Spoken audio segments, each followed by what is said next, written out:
अब समय दोबारा आ चुका है। नवंबर 2025 में 22,605 वैकेंसी आ रही है यूपी पुलिस कांस्टेबल की। एक बार में नौकरी आप इसमें ले सकते हैं। अब 8th पे कमीशन आने जा रहा है, उसमें शुरुआती सैलरी जो है कांस्टेबल की, पिछले साल का ही बताऊंगा क्या ट्रेंड रहा था। इसके बाद मैं सब्जेक्ट वाइज पूरा एनालिसिस करवाऊंगा। हिंदी मीडियम की लड़कियों को ये जो भर्ती आई है ना, तुम्हारे लिए बहुत हीरा नौकरी है। एक चीज तुम्हें बताएंगे, बस तुम अपना फ्यूचर ना समेट के रखना, संभाल के रखना। नमस्कार मेरे भाई, बहुत बहुत स्वागत है आपका। और बड़ा अच्छा लग रहा है, बड़े दिनों बाद आपका चेहरा आपके लिए तो मैं, जब आप वीडियो देख रहे होते हैं ना, तो मैं सोचता हूँ आपका चेहरा भी खिल गया होगा देख करके कि अरे यहाँ पर हमारी आपकी मुलाकात, और हमारा तो खिल ही गया है आप लोगों से सामने ये वीडियो लेकर के।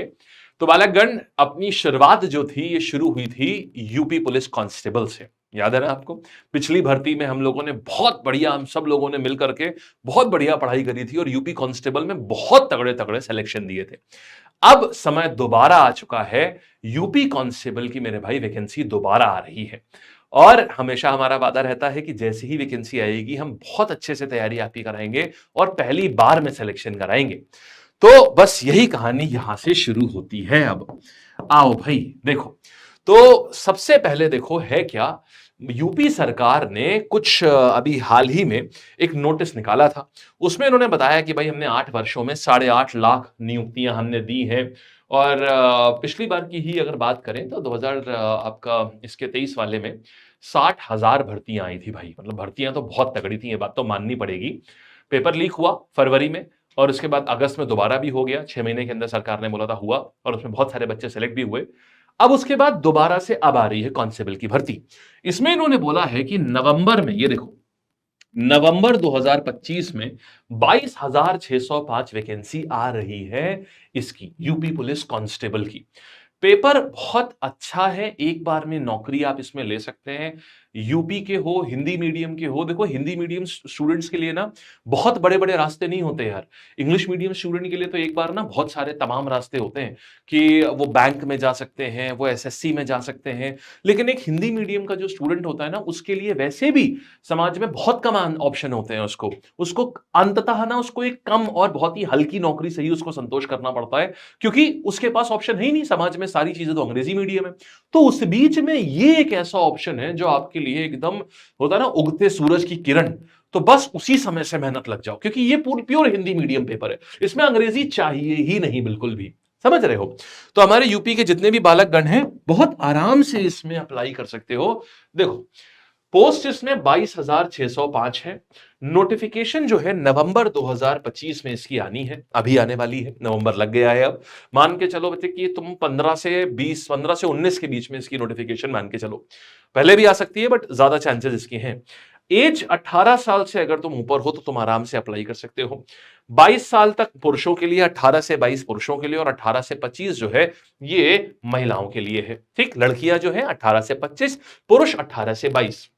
अच्छा, अब इसमें समझो बालक, अगर तुम्हारा 12th पास हो, तुम माने इसी साल अगर तुम्हारा 12वीं हुआ है ना, तो भी तुम फॉर्म भर लोगे। हाँ, अगर तुम 12वीं में अभी हो तो नहीं भर पाओगे, कि जैसे तुम इस बार 12वीं आए हो तो अगली बार 12वीं तुम्हारी पास होगी, है ना? तो वो नहीं। लेकिन अगर तुम्हारा इस बार 12वीं हुआ है तो ये एक बिल्कुल सुनहरा मौका है। पहली बार में बालक ज्वाइन तुम कर सकते हो बहुत बढ़िया तरीके से। और सैलरी की बात देखो यार, पहले क्या होता था ना, कांस्टेबल में कम चार्म था। क्यों भाई? क्योंकि यार नौकरी ऐसी यार कि मतलब आदमी, मतलब पता चला 15, 17, 18 हजार मिल रहे हैं। फिर जब लेवल 6 पे कमीशन आया है, तो 6 पे कमीशन ने तनख्वाह कर दी थी 25,000। 7th पे कमीशन आया भाई, उसने तनख्वाह कर दी कांस्टेबल की 32 से 35,000।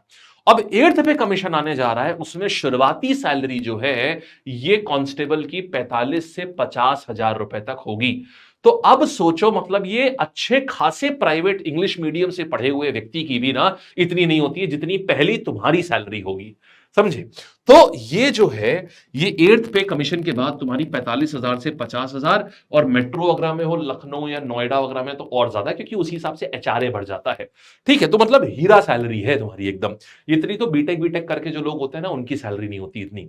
अब देखो, अब इसके बाद क्या है, इसका पेपर कैसे होता है। मैंने बोला ना, ये बहुत हीरा पेपर है हिंदी मीडियम वाले बच्चों के लिए, क्योंकि इसमें इंग्लिश है ही नहीं मेरे भाई। और बहुत कम रास्ते होते हैं तुम्हारे लिए हिंदी मीडियम वाले बच्चों के लिए, और ये उनमें से एक बहुत अच्छा रास्ता है। अब इनकी बात करें तो कैसे पेपर आता है, क्या क्या पढ़ना रहेगा। देखो, तुमने 12th किया है अभी, है ना, 12वीं करी है। तो एक तो इसमें जीके आती है, 38 सवाल आएंगे, हर सवाल 2 नंबर का होता है भाई, ठीक है।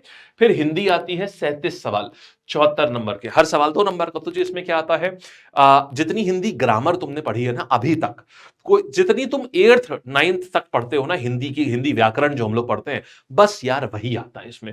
तद्भव तत्सम हो गया, पर्यायवाची हो गया, स्त्रीलिंग पुल्लिंग हो गया, इस प्रकार की जो चीजें हैं, गद्यांश पद्यांश हो गए, ये वाली चीजें तुम्हारी हिंदी में आती हैं। सर सामान्य ज्ञान में क्या आता है, अभी मैं एक एक सब्जेक्ट को डिटेल ही बताऊंगा। ये तुम्हारी मैथ्स आ गई, और भाई परेशान मत हो अगर तुम्हारे, मान लो तुम्हारी अगर मैथ्स कमजोर भी है, अगर तुमने 11th 12th में तुम्हारे पास मैथ्स नहीं भी थी, तो भी तुम इस पेपर को निकाल सकते हो, क्योंकि इसमें सिर्फ 10th लेवल तक की मैथ्स आती है, ये बात है।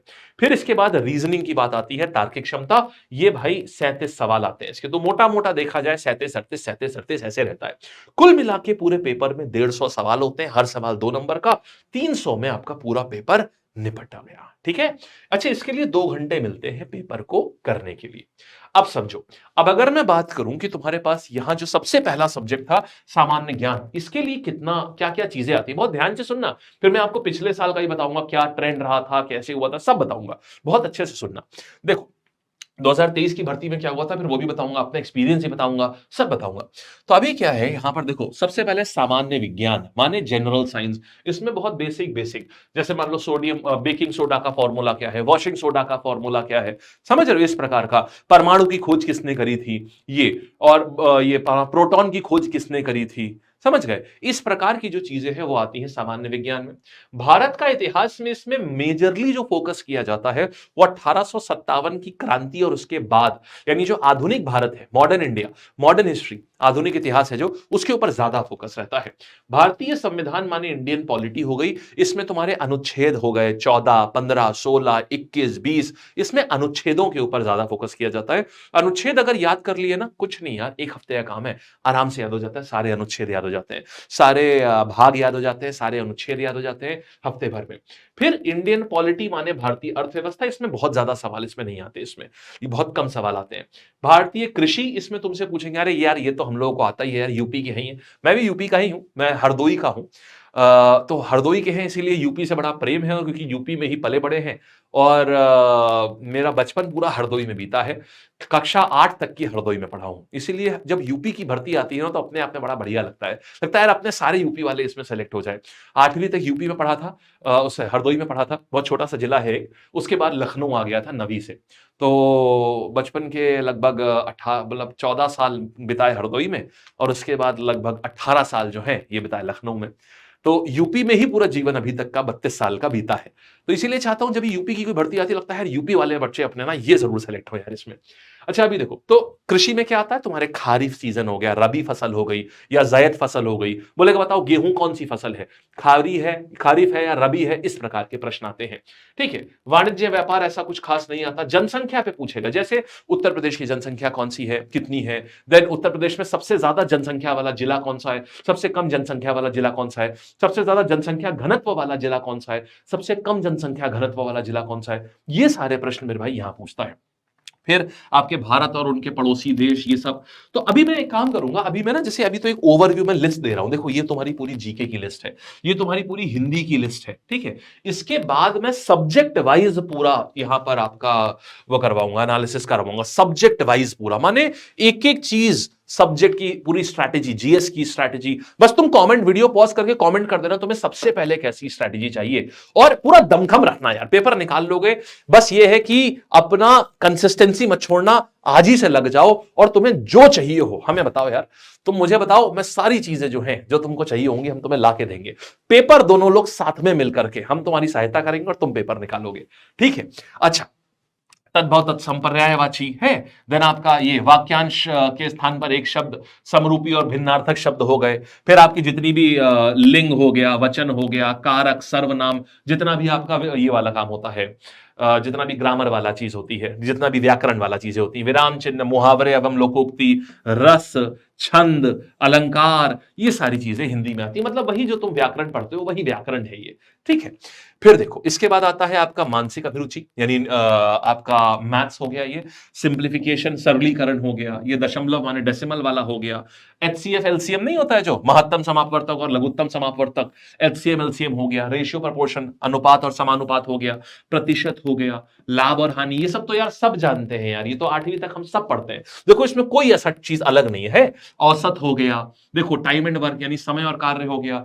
हम पूरी लिस्ट देंगे, पूरा तुम्हें चेकलिस्ट दे देंगे, नीचे कमेंट कर देना अगर तुमको पूरी इसकी एक मैगजीन चाहिए हो, कि जैसे नहीं ऐसे पूरी लिस्ट बन जाती है, ये टॉपिक, दूसरा टॉपिक, तीसरा टॉपिक, कि तुम बस पढ़ते चले जाओ और तुम बस पढ़ते चले जाओ और टिक मारते चले जाओ। अगर तुम्हें ये चाहिए हो तो नीचे कमेंट कर देना, हाँ सर हमको इसकी टाइम टेबल मैगजीन चाहिए, हमें इसकी सिलेबस मैगजीन चाहिए, हम ऐसी बना करके तुमको दे देंगे। और बेटा चैनल जरूर सब्सक्राइब कर लेना, क्योंकि जो भी आगे अब मैं वीडियोस लाऊंगा वो सब इसी के ऊपर होंगी, सारी की सारी, हर चीज इसमें समझ आएगी।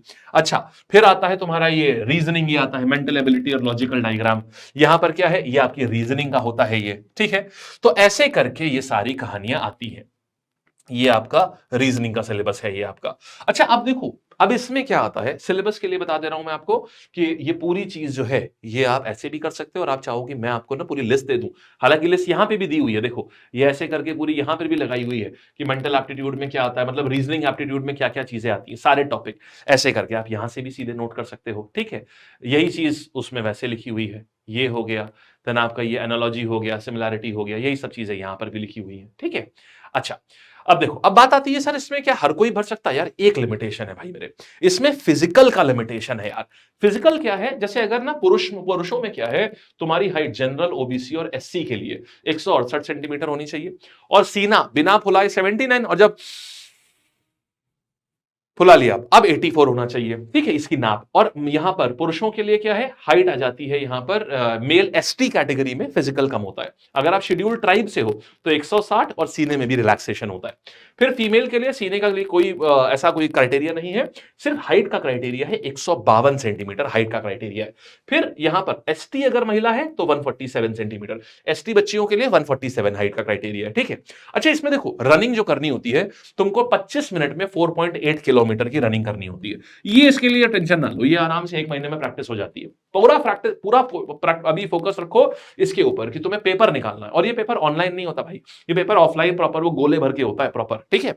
और ये लड़कियों के लिए क्या होता है, इसका लगभग आधा होता है, 2.4 किलोमीटर 14 मिनट में करना होता है, ठीक है। तो इजी है, बहुत अच्छी ये बात है, लड़कियों के लिए भी एक सुनहरा मौका है। उत्तर यूपी की लड़कियों में तुमसे कह रहा हूं, हिंदी मीडियम से हो बेटा अगर तुम, और तुम लड़की में ना पता है क्या दिक्कत आती है, लड़कियों को ना, हिंदी मीडियम की लड़कियों को, मैं नहीं चाहता यार कि तुम ना सिर्फ जीवन भर बस चौखा और चूल्हा ही करो, क्योंकि यार पता है क्या, जब तक तुम्हारे पास नौकरी नहीं होगी तुम्हारे पास तुम्हारी से नहीं होगी। तो अब निकलो उस चीज से, इंग्लिश मीडियम की होती है ना तो एक बार 4 ऑप्शन तुम्हारे पास और होते हैं, लड़कियों के लिए मैं स्पेशली बोल रहा हूं। लेकिन जब लड़कियां हिंदी मीडियम की होती है ना यूपी में, तो क्या उनके पास बहुत ऑप्शन नहीं है, घर वाले भी ना, यूपी इतना मॉडर्न नहीं है तो घर वाले भी ना बाहर पढ़ने वढ़ने नहीं भेजते, तो ले दे के होता क्या, लड़की को शादी करा देते हैं, बस हो गया काम। तो ये जो भर्ती आई है ना तुम्हारे लिए बहुत हीरा नौकरी है, यूपी कांस्टेबल की, इसको जरूर भरना, और चैनल सब्सक्राइब कर लेना, इसकी पूरी पूरी नॉलेज, पूरी इसकी गाइडेंस हम तुम्हें देंगे, एक एक चीज तुम्हें बताएंगे, बस तुम अपना फ्यूचर ना समेट के रखना, संभाल के रखना, अपनी शर्तों के ऊपर अपना जीवन जीना। बहुत अच्छी नौकरी है, सब लोग भरना है इसको, ठीक है, लड़कियों के लिए स्पेशली ये बात बोल रहा हूं। चलो, तो पिछली वैकेंसी का समझो क्या था, 23 दिसंबर को नोटिफिकेशन आई थी, और 27 दिसंबर से फॉर्म फिलिंग शुरू हुई थी। अच्छा 27 से क्या हो रहा था, फॉर्म फिलिंग शुरू हुई, और 1 महीने की फॉर्म फिलिंग होती, 20 दिन की थी। 16 जनवरी को फॉर्म फिलिंग भाई खत्म हुई। भैया मेरे फॉर्म फिलिंग के 1 महीने बाद ही पेपर था, पता है पेपर कब था, 17 फरवरी। 17 फरवरी को पेपर हो गया था, तो 2023 में यही थी आखिरी भर्ती, 17 फरवरी को पेपर हो गया, माने जिस दिन फॉर्म की अंतिम डेट होती है उसके 1 महीने बाद पेपर हो जाता है। तो भाई मेरे इस बार क्या होगा जरा ये समझो, नोटिफिकेशन नवंबर में आएगी, नवंबर में ही फॉर्म फिलिंग शुरू, दिसंबर तक की क्या होगा, यहां नवंबर से लेकर दिसंबर तक की फॉर्म फिलिंग चलेगी, और दिसंबर के 1 महीने बाद यानी जनवरी का आखिर या फरवरी की शुरुआत में पेपर हो जाएगा। तो जनवरी का आखिर या फरवरी की शुरुआत में पेपर, और फरवरी में ही तुम्हारी नौकरी। यार 2026 को ना यार बेरोजगार की तरीके से नहीं, अपने खुद के रोजगार के साथ में खत्म करो यार, मजा आ जाएगा। एक बार की मेहनत है दोस्त, जीवन में ना हर इंसान को एक बार मेहनत करनी पड़ती है और अगर वो कर दे तो वो अपने घर की भी गरीबी दूर कर लेता है और आगे आने वाली 4 पुश्तों की भी गरीबी दूर कर लेता है, उनको समस्याओं से भी निकाल लेता है। तो ये तुम्हारे पास इस समय, अब वो समय है तुम्हारे पास। तो ये है पूरी कहानी भाई मेरे। ठीक है, चैनल को सब्सक्राइब कर लेना बच्चे, और जो भी चीजें और चाहिए हो ना तुम मुझे बताना, ठीक, नीचे कमेंट करके बताना, समझ लो तुम कमेंट कर रहे हो मतलब तुम मुझे बता रहे हो, और हम हर उस चीज को देखेंगे और उसके ऊपर एक्शन लेंगे इसके ऊपर। ठीक है, धन्यवाद, ऑल द बेस्ट। और वीडियो अच्छा लगा हो, समझ आया हो, तो भी नीचे हमें जरूर बताना कि हाँ सर बढ़िया लगा, बहुत कुछ समझ आया कि ये भर्ती आने वाली है, इसके लिए अब एक्साइटमेंट है इसके लिए। ठीक है, ऑल द बेस्ट।